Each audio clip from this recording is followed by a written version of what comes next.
8, 7, 6, 5, 4, 3, 2, 1.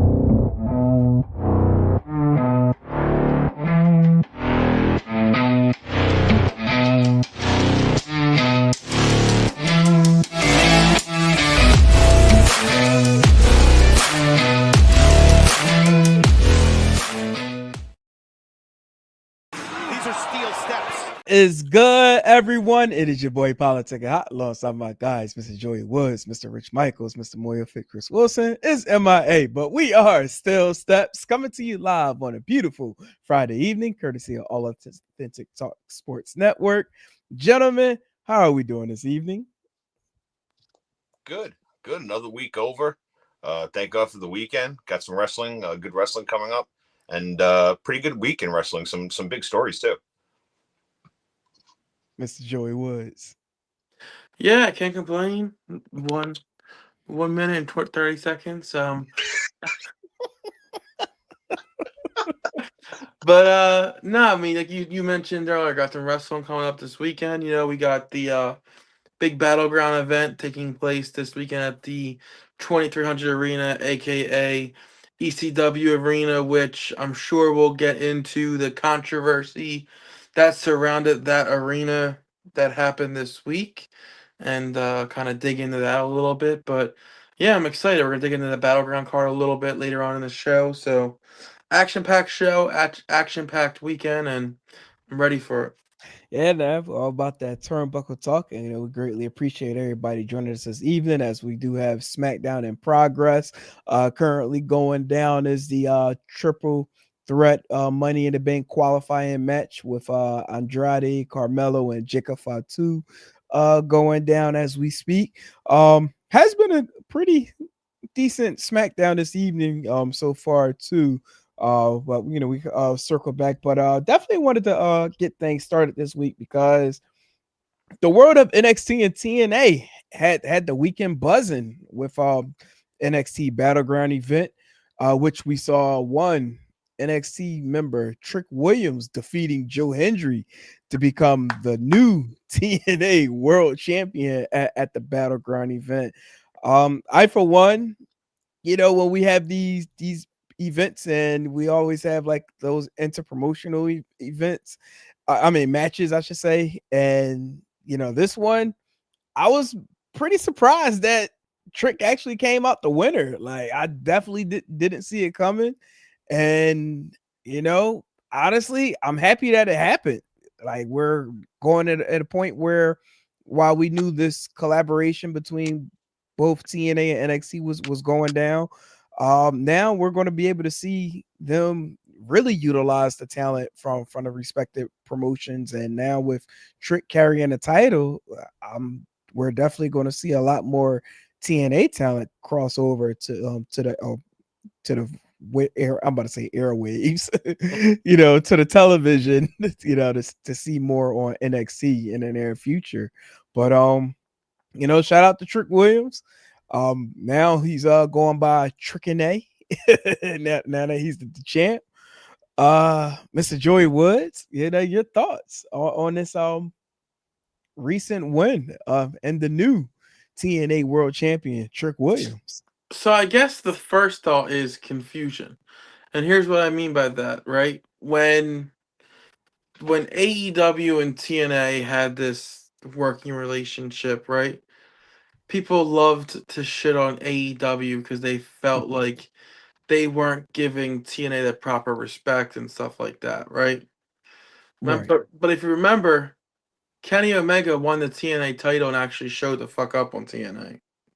Yeah. The same cannot be said the other way around. I just feel like, I don't know. I mean, I guess the rub is good for your talent to have them being shown on WWE TV, but at the same time, I just feel like TNA is continuing to get the raw end of the stick here. Like Mm.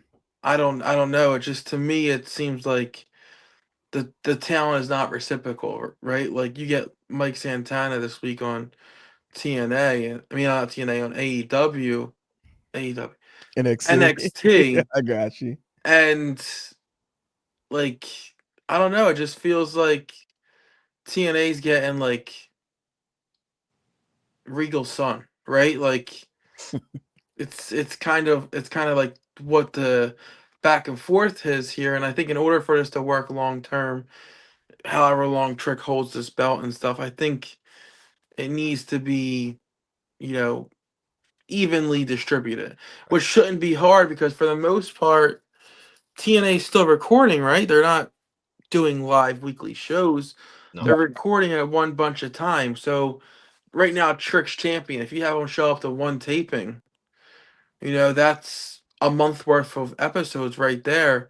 It should be fairly easy to be able to map that out. So to me, I need to see more of that before I can actually get excited. Got you. Mr. Rich Michaels, your thoughts on Trick winning the TNA Championship? You know, I was surprised at first, and then the more I thought about it, I kind of see it makes a little bit of sense. Trick is definitely a name that they want, I'm sure, to headline their next show, Slammiversary. And I agree with Joey, though. It's one of those things where it has to be defended and put on TNA. Not, every now and again making a stop at NXT, that's fine. But it can't be something, otherwise it's going to really dilute the TNA Championship. So I agree with Joey. I want to see this title and Trick on TNA programming.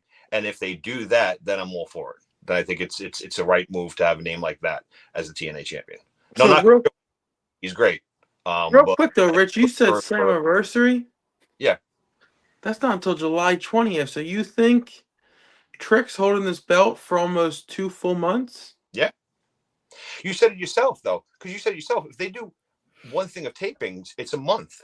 So it's not Yeah, like I wouldn't be shocked though. Like, I don't know. I mean, I think if I'm not mistaken, Tuesday, right? Santana's fighting for the title. Yes. I don't know. I wouldn't be shocked if Trick lost it there because of an interference from like Hendry because he was cheated his match or something like that. Like there's ways of getting it off Trick without doing damage to Trick. Now we about that long term storytelling here. If anything, I could probably see Joe Hendry causing Santana to lose the match on Tuesday, and then they're battling it out. You know what I mean, for the ability to be able to try to get the title again, and Trick, still hold on to this title. Now I do know, while they do record, multiple episodes, during their taping events. Now they have been running, some live TNA shows. I want to say maybe like once a month, or what I mean. Yeah, I think it's about once a month when they're running an actual live show. But I can see him actually holding on to this title, possibly the Slammiversary, because again, what I mean, utilizing both programs, NXT on Tuesdays, TNA on Thursdays. There's still that leverage where they can cook up something, and also build up a potential opponent for Trick to face at Slammiversary. I mean, shoot. Right now, I'd like to see Santana face Trick at Slammiversary, and maybe him, Joe Hendry getting involved, trying to make the save for Santana, but ended up costing him to lose the match. I can see them dragging that out. You know what I mean, for a month. Not like we haven't seen it done in the past. You know what I mean, with another, with another storyline, but I could definitely see them dragging it out at least for another month. What about Trick? Now, since we're on Trick and stuff, he raked the eyes to win the title here, right? He's kind of more and more on that heel trajectory more than ever. Would you guys be shocked at all if he was end up being the leader of what do you call it? That group slipping my name. Oh, are you talking about the latest group? I know you're talking about on the group with Saquon and all of the man, I can't think of the name right The now. Lucky LA. Yeah. Yeah. Yeah, I mean, I wouldn't be shocked if that came out. At this point, I don't think it will be warranted, like for him to be the leader of the group. Like for what they've done in the past, I think they had opportunity to be able to tell that story if it was. If anything, like if they were to try to like roll something out now, it'll probably be like mutual interest between the both of them, as far as like maybe assistant Trick with keeping the TNA title around the waist of an NXT superstar. So like he might be able to do. They might be able to run a situation where he buys the services for what I mean from the group, so that way he continues to hold on to the title. But honestly, that's actually not a bad idea, because if that's even the case, maybe they could do something where they'll sell it to the point where now Santana, who knows what other TNA superstar might align themselves with him, kind of throwing that analogy again as far as like that Avenger group. And hey, look, might be building upon a good team TNA versus NXT, which throughout the course of the year we got them going for this title. I was going to mention this at some point later on, but maybe they do a thing at Survivor Series where it might be like a team NXT versus team TNA. That'd be cool. Yeah, it's possible. I just think, whatever route you go, I think if Trick was to lose the title right after winning it kind of takes away, I think, the whole point of trying to get, to put the title on him in the first place. So again, you can be right, Joey. I'm just going to stick with, Trick having it for a while. And again, I think it's because they wanted an NXT and WWE guy to have the TNA Championship. Because I don't think they cared, Rich. I don't think they generally gave a rat's ass. This is gonna be wild to say, but I don't think NXT and WWE cared about the TNA title. I think this was done as a shock value. NXT was going head to head with AEW, Double or Nothing, and I think being free on Peacock, WWE felt like they could get the shock value of getting people to flip over to see Trick Williams win the TNA belt, and I think that's why they did it. I truly don't think they cared about having Trick with the TNA title. I think. Go ahead, Rich. You look at Joe Hendry; he's TNA, right? And everything that's been TNA and NXT, their champions have been their champions, right? They haven't lost or whatever. Now you're getting somebody that's a known name in NXT. I mean, we were just talking about him getting called up to the main roster at some point, and now he's here with the TNA Championship. I think it does. I know TNA gets the short end of the stick. That's what you're saying, but this brings a little bit more name value to their title, in my opinion, and I think it works for both of them. But does it if he's not on the show at least 3 times a month? Like, does that do anything? No, but that goes to what I just said. He has to be defending it, otherwise, this is just pointless. I just personally, I don't think WWE really cared much, because they're trying to. People are trying to say they're elevating the title.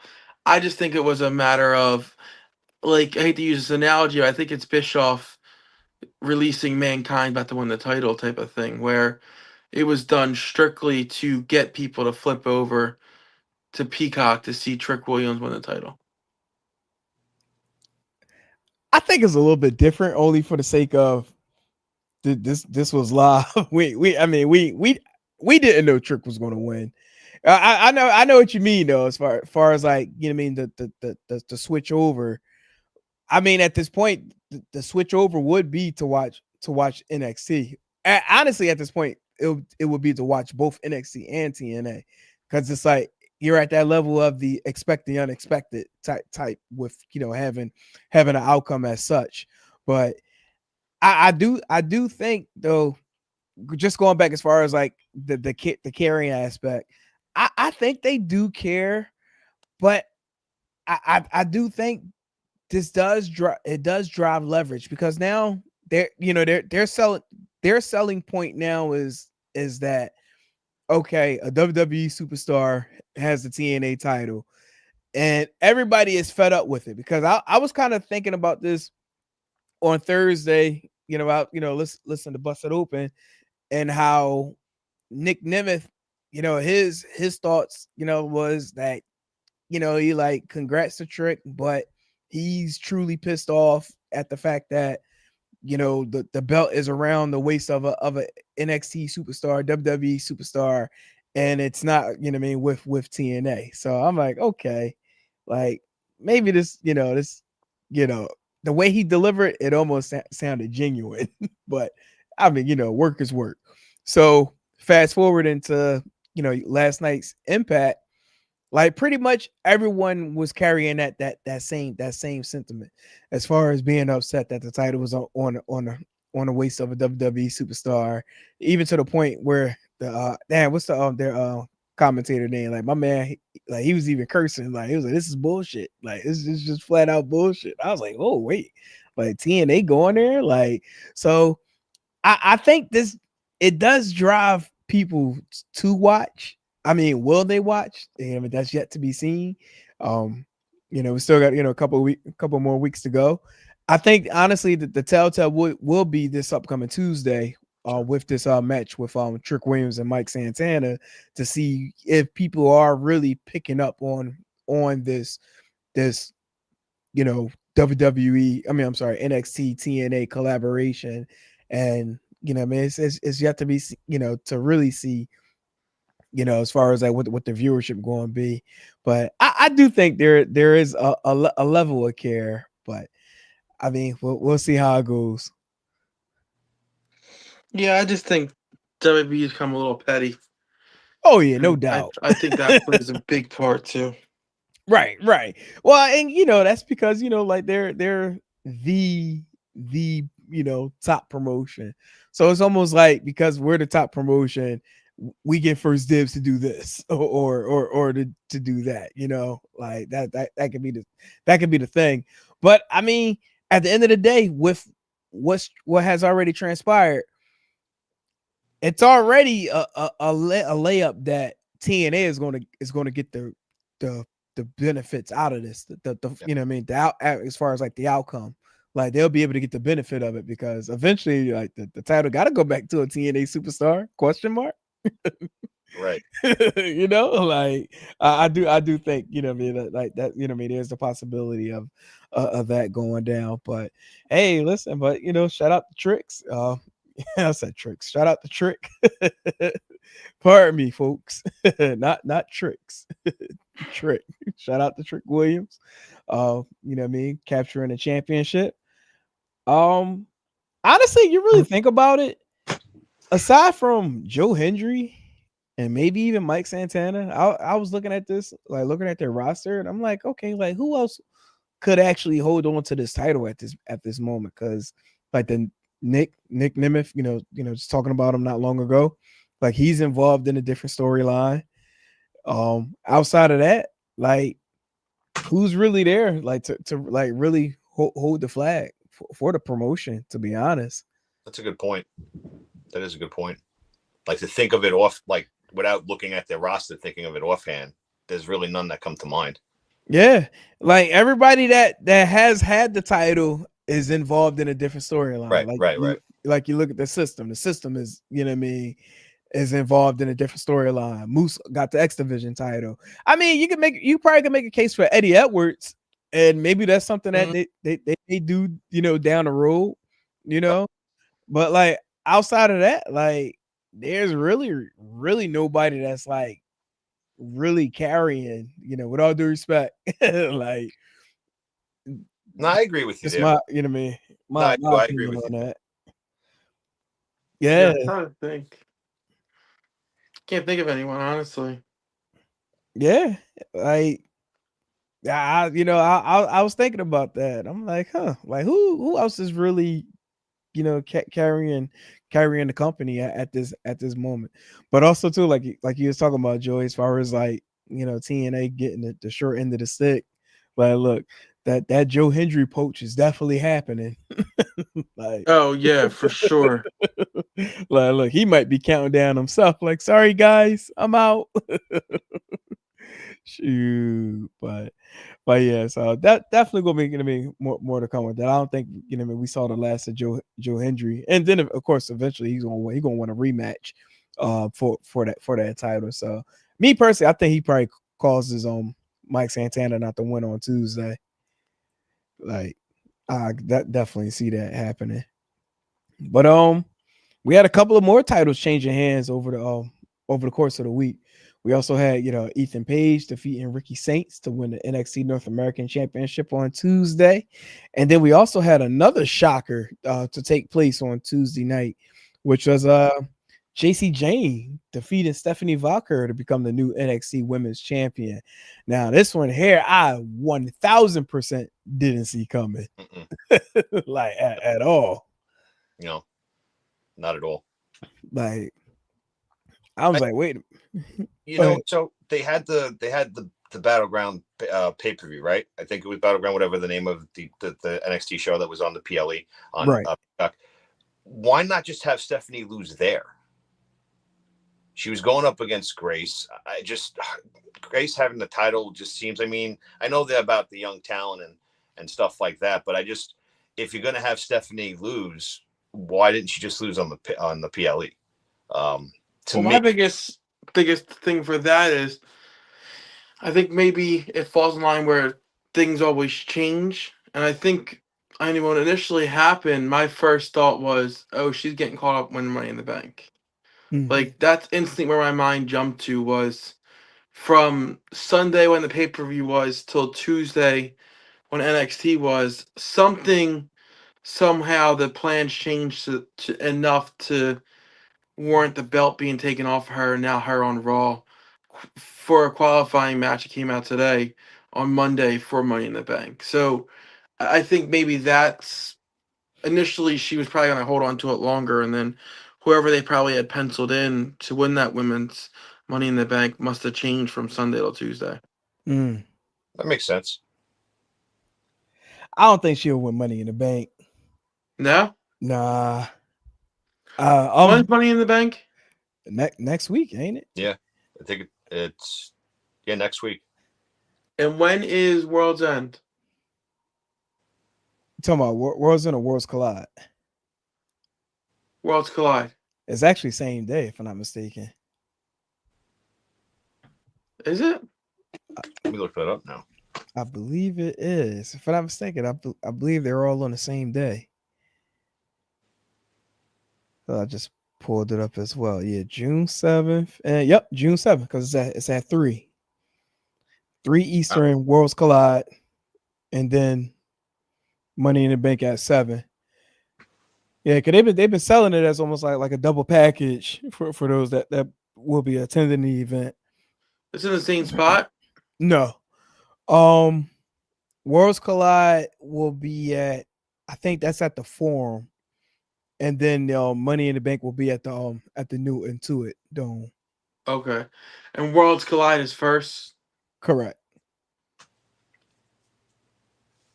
Yeah. Okay. Yeah. No, I honestly I got a favorite for Money in the Bank after tonight. I think they're gonna give it to Naomi. I think Naomi gonna get that briefcase. Well, it's funny. Now we're talking about Money in the Bank. I saw a stat today that was a little interesting. There's a report going around that Triple H is not a fan of Money in the Bank. Yeah, I saw that too. And they went on to kind of show the fact that he's never been in a Money in the Bank match when he was an active superstar. He's never been involved in a cash-in, and he's never held the briefcase. So that to me was like, they were saying Triple H avoided the Money in the Bank stipulation at every cost during his wrestling career. I don't know. It would be worse to go into Money in the Bank or the Elimination Chamber. I think now it's Money in the Bank. Yeah. Originally, I think it was the Chamber, because that Chamber was very unforgiving. Yeah. But I think now the Chamber is so safe that it's probably even safer than ladders. I don't know. I'm kind of leaning towards the chamber, but yeah. Ladder. I mean, the ladder matches that could go either way. I mean, it could be just not only ladders but tables also getting involved. Yeah, and ladders are a lot more unpredictable. Like Yeah, could fall when you're climbing after you climb. You can fall off the ladder. So right. I did see somebody on Twitter earlier today. They said that this win by Jacy Jayne is going to be a transitional championship holding. Like she probably won't have it long. Until someone else come and get it. I mean, who knows? Could this be the possibility of maybe Jordan Grace getting back in and maybe capturing a title from one Jacy Jayne? that's possible. Like I said, I don't think she was supposed to be champion. Right. I think plans changed at the last second that you were kind of forced to do it. Yeah, especially the way they did it, and now like it's already announced that she's going to be joining Raw. Like I don't know, in a way, outside looking in, like with a non-biased perspective, it almost looks a little, I want to say shady, but it's like you already knew you had bigger plans for her.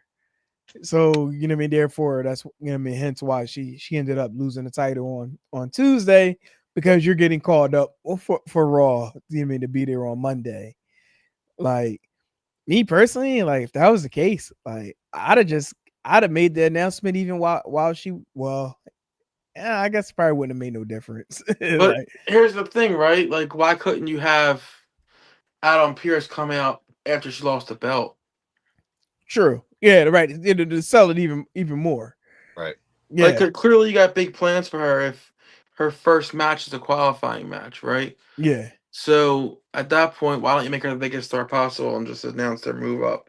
That's actually a good point. Like even come up like, listen, despite your loss, we saw the work you've been putting in at NXT.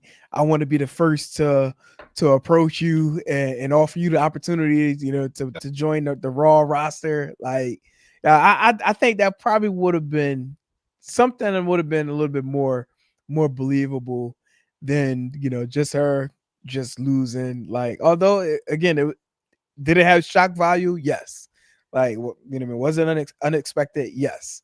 But just to have that quick turnaround for Valkyria to be going to Raw like immediately, then it's like, all right, like, yeah, little bit of a I won't say it's a buzzkill, but yeah, it does seem a little shady to a certain extent. Yeah. But what I mean, at the end of the day, she been putting in that work since she's, put the feet to the ground, in the WWE / NXT environment. So shout out to her. Like, oh, she, she been cooking over like the last year and a half. Like definitely been cooking. So, but anything else regards to NXT, TNA? Anything on the world of WWE this week? I'll be honest, like Raw, it's like Raw was on and then it was off. Like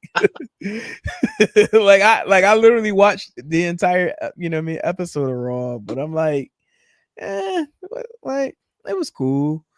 To me, I think like the best thing for Raw right now is Roxanne, pulling the shenanigans with the Judgment Day. Yeah. Like to me, I feel like that's like one of the best stories going on. I mean, we still got the development with Paul Heyman's new regime with Seth, Braun, and now Bronson. So it's like, we still got ways to go for that. I'm curious about this, and maybe I missed something. I just don't understand. Well, I guess anything could happen, but wasn't before Reed left, like got injured, and Bronson wasn't there. Wasn't he feuding with Seth Rollins? Didn't he like jump on him 20 times and supposedly like injure him? That is correct. I I'm sure there's more of a story behind it. It's just to me, the last time I see him doing this, and then he's I don't know. To me, yeah, last time we saw him was War Games. Yeah. Right. where he was on the Bloodlines team, right? Yeah. Right. Who'd they face? That was that's CM when Punk yeah, and Punk Roman. Rollins was upset that what's his name went on. Yeah, it was a whole big angle thing or whatever. But yeah, it was CM Punk's team. Okay. Roman and all of them. Yeah. Yeah. I listen. He's a great talent. It's going to be cool seeing him in this group. I don't know. Like I said, just to me, you know, when you're feuding with somebody, last time you see them, and then they come back and you're like, you know, in a group with them. I don't know. I've never been a big fan of that personally, but again, you know, it's happened. It happens in wrestling all the time, but I don't know. For me, I was just kind of shaking my head a little bit. Yeah, so you know, we still got a little ways to go with that whole story. Like, who knows where that's even gonna go? Like, I mean, I know Punk is probably the focal point, you know what I Sure. mean? You know what I mean, with that particular feud. But yeah, I don't know, just you know what I mean, Raw been a little bit of a, you know, I'm on the hit or bathroom. I'm miss. right back. All right. Yeah, it's been a little bit of, you know, hit or miss as of late, but You know, hopefully, yep. so Jay, oh no, Saturday Night Main Event. I'm trying to think of what Jay Uso. So now he's in a program with Cena and Logan Paul And and Cody. right? Okay. Right. Yeah. Okay, I'm trying to think. I'm thinking that Jay's the champion Raw. I'm trying to think of what the hell is he involved in now, but that's what he's involved in. Yeah. They was actually quick to the board as far as putting that match together. It was like, Yeah. oh yeah, like money in the bank. It's gonna be me and my friend against you and your friend. I was like, damn, like you just got back. Like you just pulled up like literally that night. And all of a sudden we got a tag match. So I don't know. Maybe this is me. And I was gonna get y'all opinions on this, but I don't know. It's just I don't know.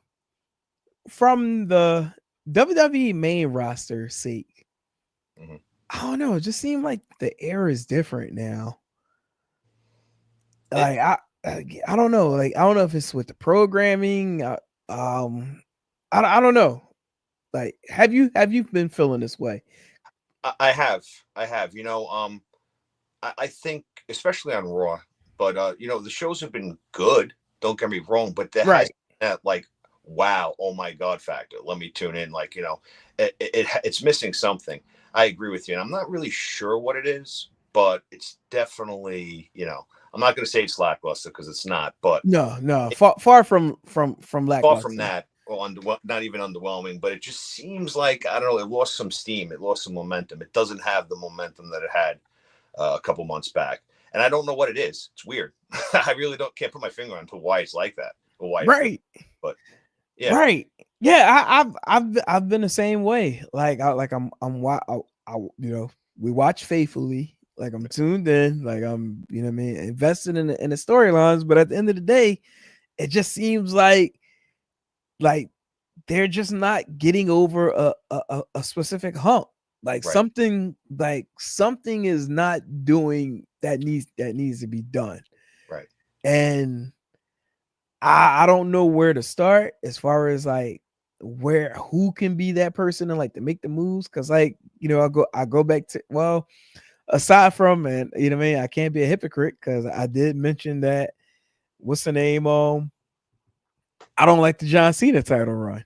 Right, yeah. Like we're talking about, yeah. Yes, like, I mean, a couple of weeks back, like I'm not really a big fan of the run.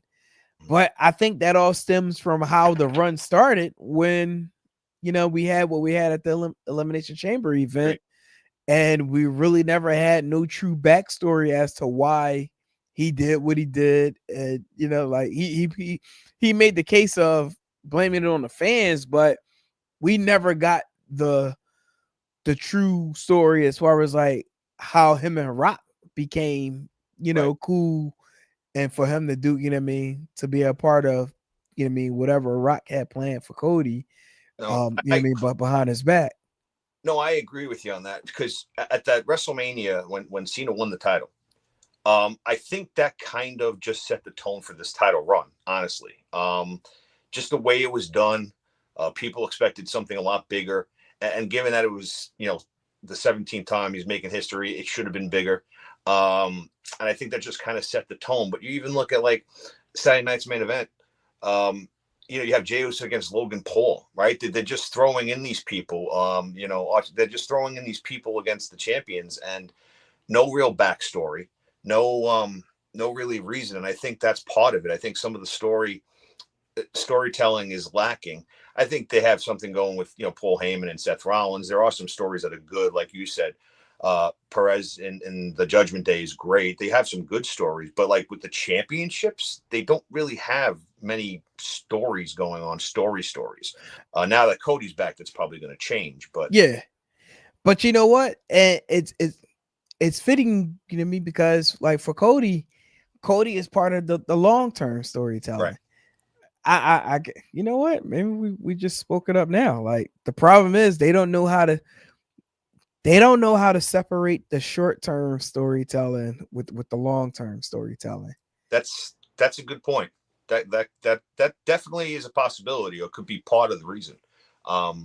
Because again, long term, sometimes WWE plays stories to death, and then they drag things out. But then a lot of times they get it right too, and they tell a great story. And it's just like I said, I think as far as the championships go, that's been lacking since WrestleMania. Yeah. It's not a knock on Jay. It's not a knock on Cena. I don't personally, even Jay's run, I don't think has been anything special.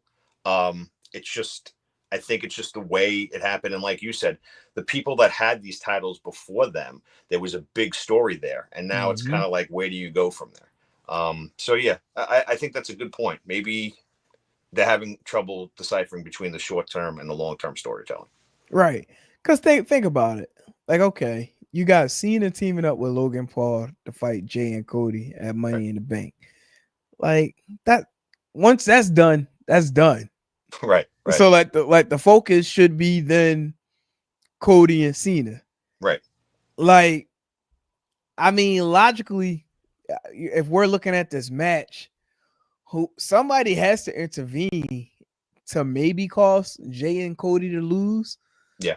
And then whoever intervenes is likely will be the one to face Jey Uso. Yeah.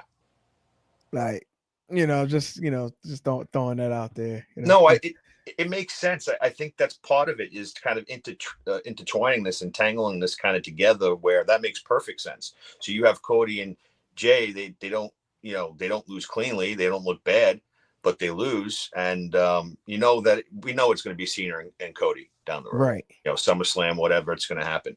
But yeah, what to do with Jay? That's not a bad idea, to get him in a feud with somebody that's a regular talent, not like somebody that's just there part-time, and that he could go into a storyline with and feud with for the next couple of months. Yeah. Book it. Oh yeah, I was getting ready to say, you already know. I was just about to say, we the bookers over here. So like that definitely have that book. And if it does happen exactly that way, hey look, I'm available for hire, WWE. I've been saying this for a very long time now. Yep.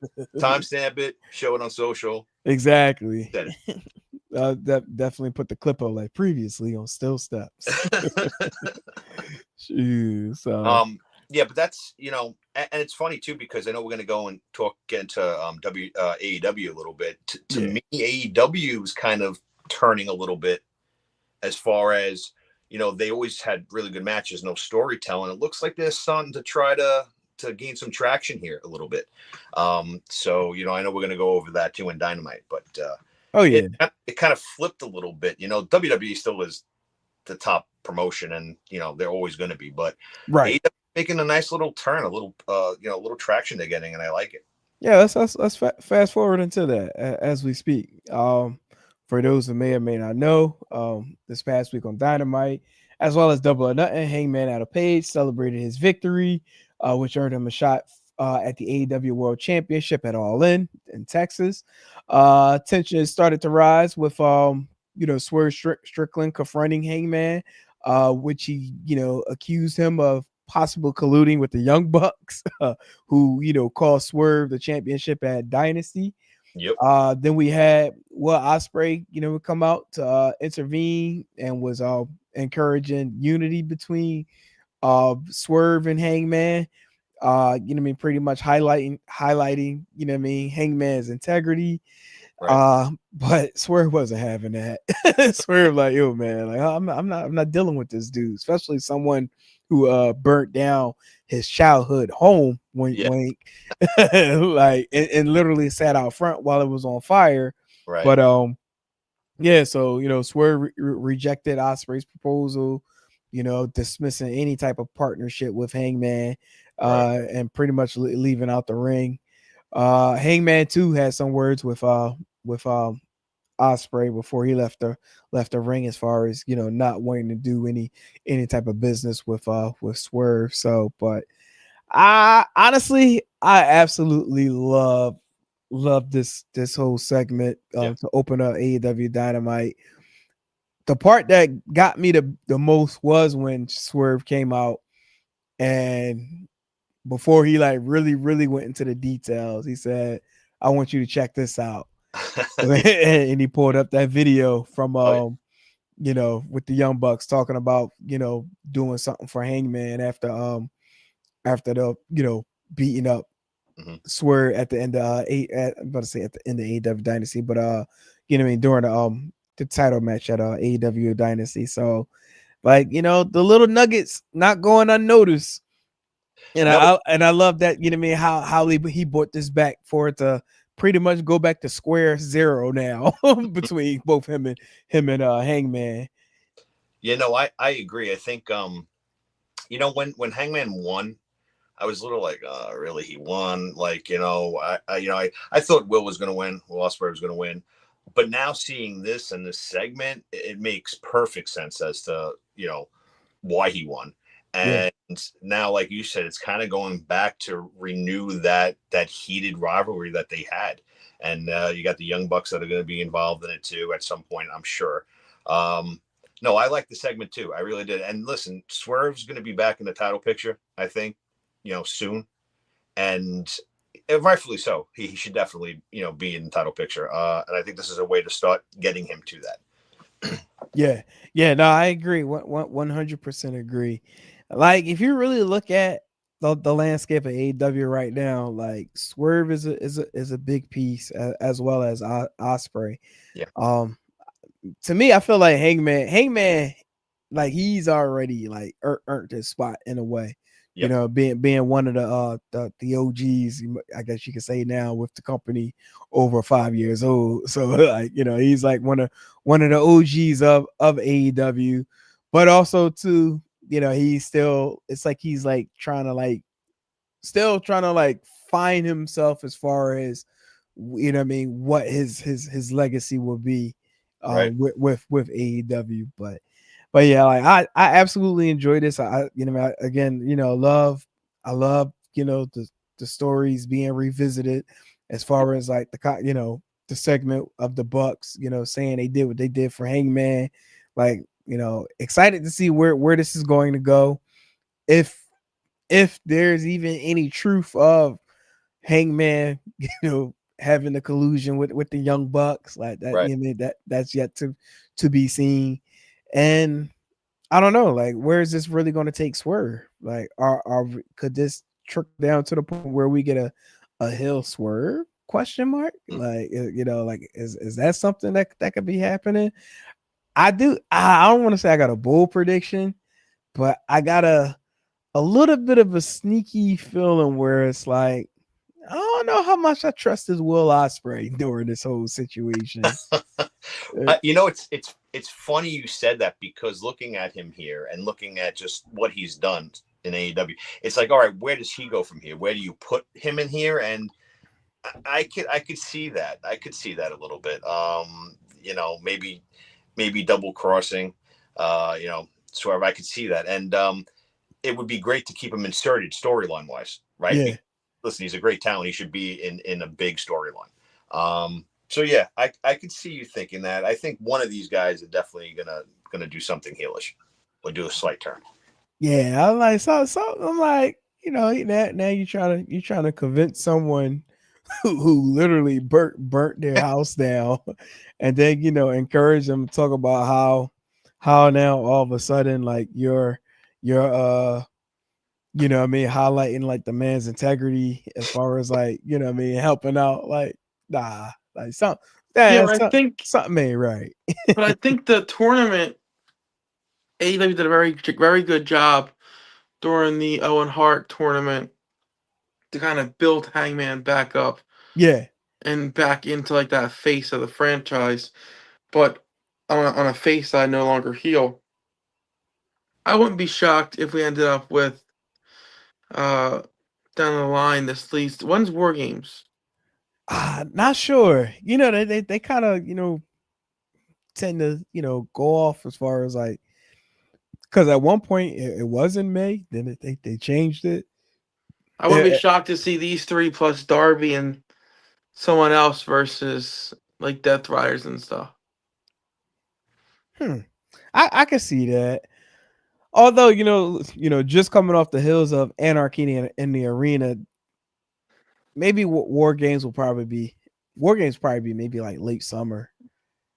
Yeah. Yeah, So I don't think any of these three win. I think Darby ends up being the one that takes the belt from them. Oh, no question. As far as like with winning the title, they just got to get over All In first, and then what I mean, go into it. But actually, I'm gonna circle back on that. I think there's a good chance maybe Hangman does win. It's possible. We get a Hangman win, and then we get the build up, because when's Forbidden Door? That's in August, right?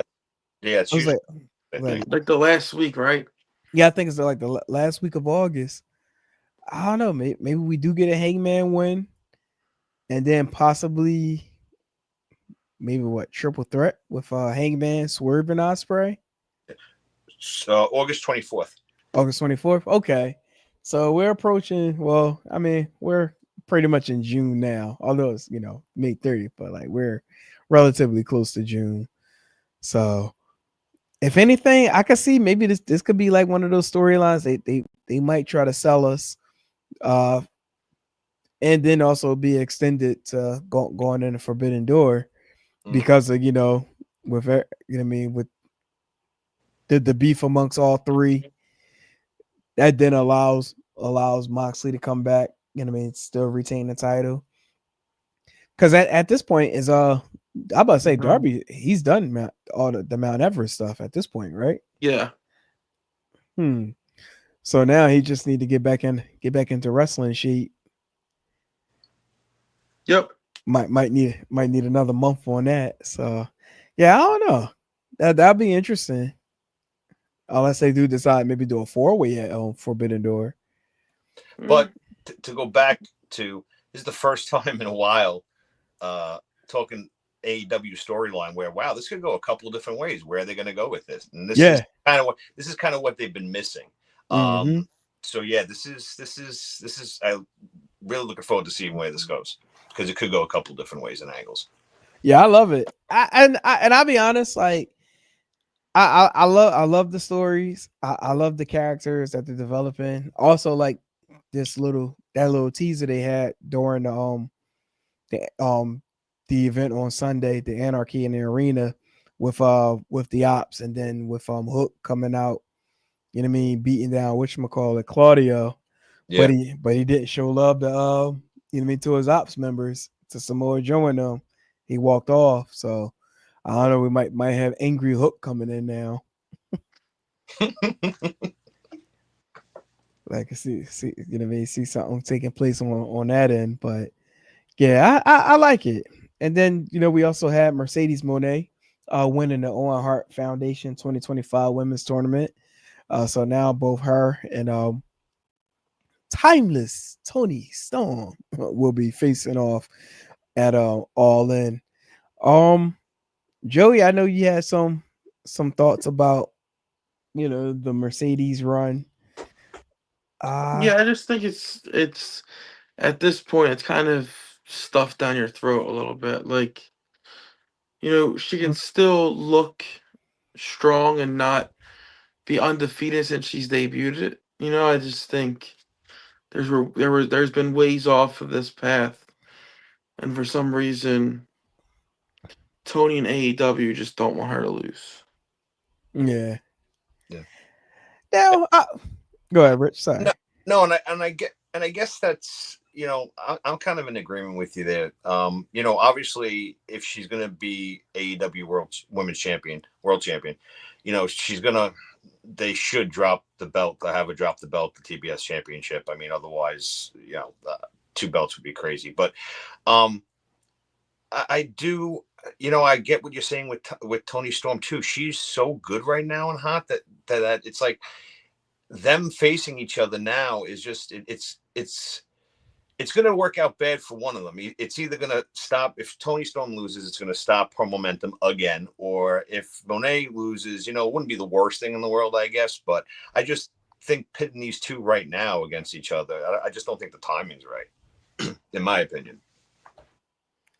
I see what you're saying. I think where there is a light at the end of the tunnel, like we got time to sell it to sell it. Mm-hmm. So, you know, we'll see where things go, because, you know, there was a little more sportswomanship, you know, during that segment on Wednesday. So now I think it's going to be about the chess moves, as far as like who does what, you know what I mean, throughout the course of the weeks ahead, leading into All In. But man, I honestly, I probably would have saved the match to the end of the year, but, you know, that's just me. And also too, they also give you know what I mean, a lot more time to not only sell the match, but also, I mean, more than likely it's going to be a memorable match when it takes place. But I think between these two, you have that ability to develop them and kind of almost like have that. Man, these are, you know, some big names. I'm gonna say you kind of can create that Stone Cold Rock-esque on the female side, but between those two. Yeah, but to your point about waiting, I think the right choice would have been to have Mercedes drop her belt. Yeah. And then they reinvest in this. I just think with her holding the title still, it kind of backs you in the corner of, you really putting 2 titles on her, you know what I mean? So we'll see where they go with that. But yeah, no, I don't think they'll put both titles on Monet. Now, I do think we may have a good shot of seeing her lose the TBS Championship prior to All In. If she loses the TBS Championship before All In, she's winning that All In. Yeah. You know, that goes back to what I think we're all kind of in agreement in saying, though, with long term, like, you know, if you had Mercedes lose the championship and then repackage, rebuild her, make her work her way up and give her some, you know, big wins against good opponents and stuff, and then work her way to that, you know, to that championship a little bit later on down the road, it wouldn't feel just so pushed together, kind of like Joey said, backed into the corner, right? So she's dropping the title, and you know she's winning the world championship. It's like almost too predictable. So that's just my opinion. Yeah, because she still got the Rev Pro Championship and what other championships? Like, I think she got my title. That's mine too. Like, damn it. God damn it, Mercedes.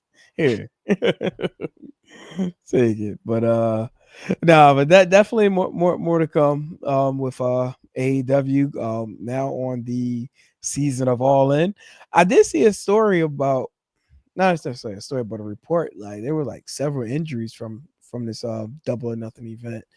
I read that too. Yeah, you saw that. Yeah, they said like Young Bucks was banged up. A couple other talent I can't remember right off the bat, but they were saying that a lot of people was banged up at the end of the event. But I will say, like, overall, like that was a pretty solid event on Sunday.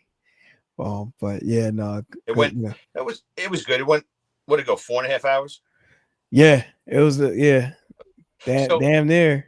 So let's just break this down. You were at NWA. They had 19 matches. Right. 4.5 hours. Yeah. Yeah, we have what?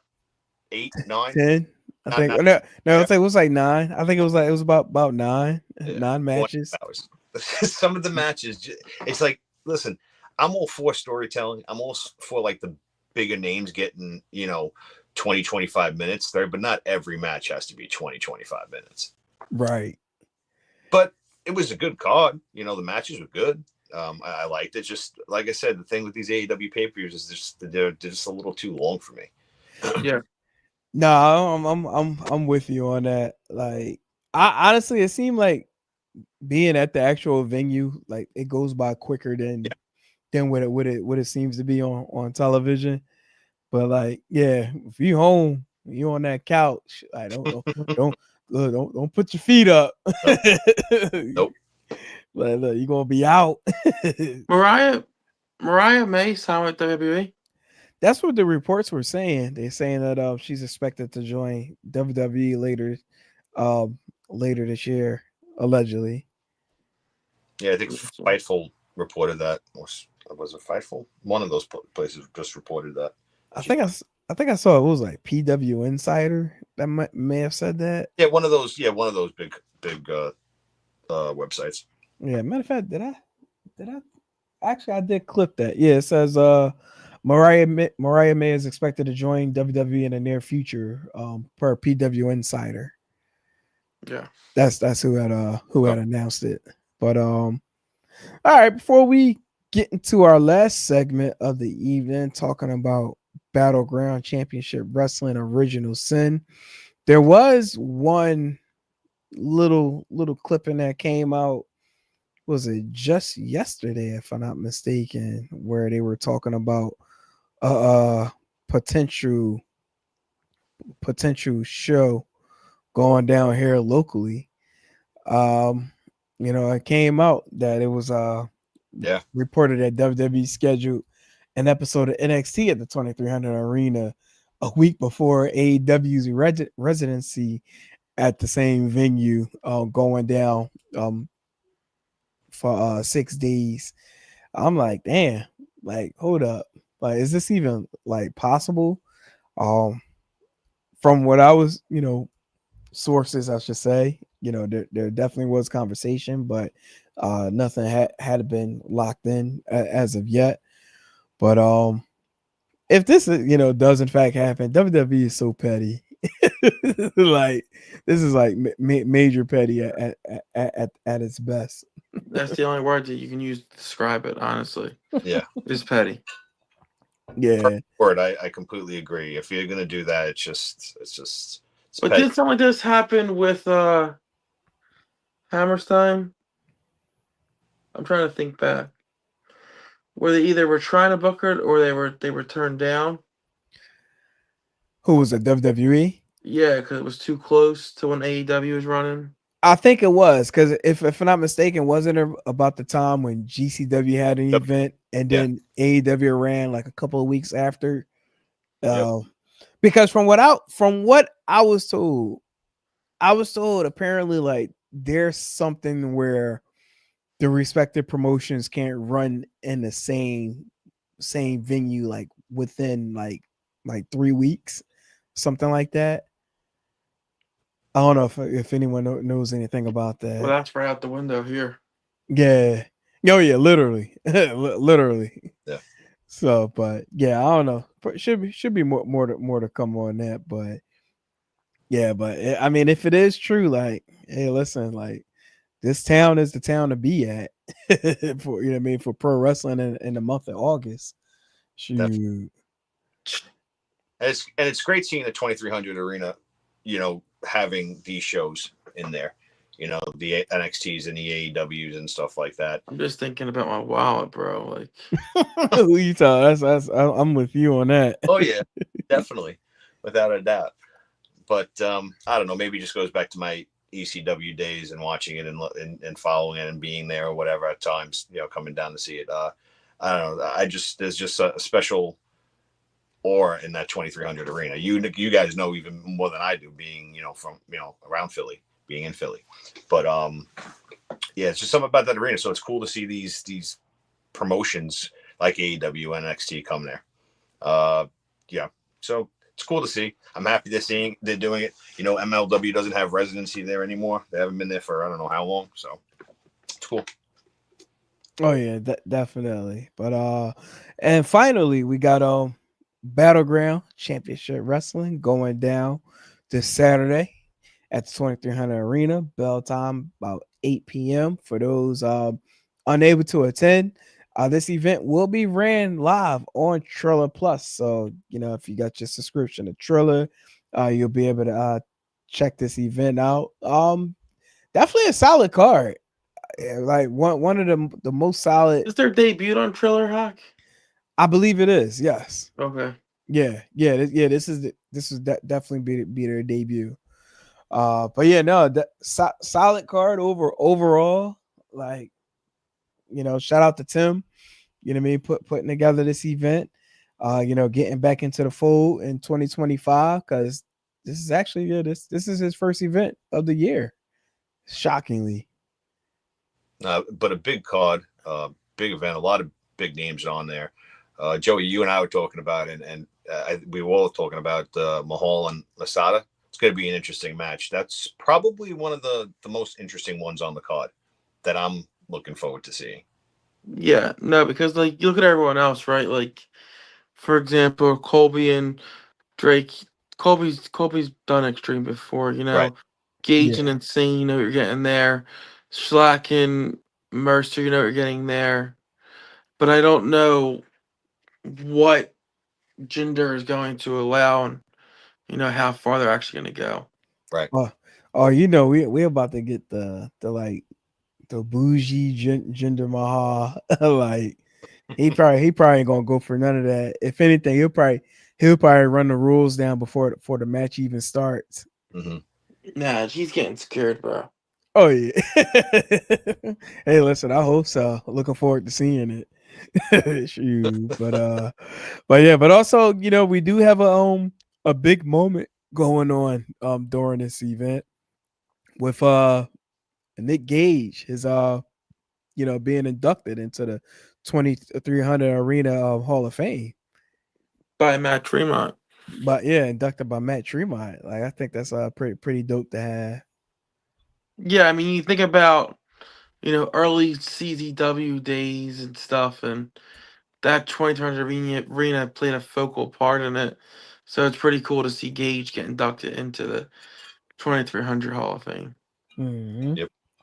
Agree. Totally agree. So look, since we're here, what happens? Does the induction happen before his match with Phil Insane or after his match with Phil Insane? Before, because that match is going to be crazy. I'm actually rolling the dice and say afterwards because I think it would be even more badass to have the banner raised after you go through a crazy ass match. It's possible, but all I can say is I've seen Phil fight once before. People that are new to Phil are going to be pretty pleasantly surprised with Phil and what he brings to the table. Yeah, I've seen a couple of his matches. You mean from afar, like on through YouTube, but this would be like my actual first match, attending with him, being on the card. Yeah, he surprised me when I went to 7, and he fought Hoodfoot. So we'll see how this match goes. Oh yeah, and shout out our boy Christian Ross. They got their performance review going on along with his the Sex with Your Next Express excuse me, I'm butchering this long ass name. The Sex with Your Next X Express team. Like yeah, like so, shout out to Ross. See what goes down You know what I mean? During that particular moment during the event. Shout out my guy Alvin too. He should be held up. He better not be coming out with no crutches on. You know what I mean? Saturday night. I'm like, all right, bro, what's the deal? Take it easy. Yeah, right. Take your time, Alvin. Like, look, he's still walking to the ring ever since the show in December. Like, but no, shout out to Alvin, shout out to Gertner, shout out to Philly Playboy, shout out to everybody part of the Sex with Your Next Ex Express. Yeah. So, but yeah, no, definitely there are limited tickets available for this show. So if you're in the tri-state area, looking to go to the event, head over to 2300arena.com website for tickets. But no, they were selling pretty good. Last time I saw online. So that definitely, shout out to Tim and everybody involved in the Battleground Championship Wrestling movement. So all right, gentlemen, before we get on out of here, any hour and 5 minutes. You see, hold up. Oh God. I was trying to avoid saying it. I was just gonna go right into any last words before we kick on out of here. MDK all fucking day. Crazy. So next week on the show, GCW has a huge weekend coming up in AC, TOS and COS, which are always two of the biggest events in independent wrestling. So wait, that's next week already? That's next weekend. Shit. So goodness gracious. So we'll dive into that next week on the show. Oh, most definitely. Goodness gracious, man. Dude, we yeah, they announced the matchups for first round. So it's Tremont versus whoever the mystery is. It's Redacted versus Beastman versus Otis. John Wayne versus Danger. And then Bev versus the guy from Japan. So that's the first 4 opening round matches. Man, listen, like if you're a wrestling fan, I mean a wrestling fan of all genres of wrestling, like we're spoiled right now because like we literally got wrestling every single week, like throughout the week, on the weekends with indie promotions or other promotions. Like, man, we definitely got yeah. a lot of pro wrestling going on. Speaking to that point, I think there's an episode of Raw coming up in June taking place at Pittsburgh.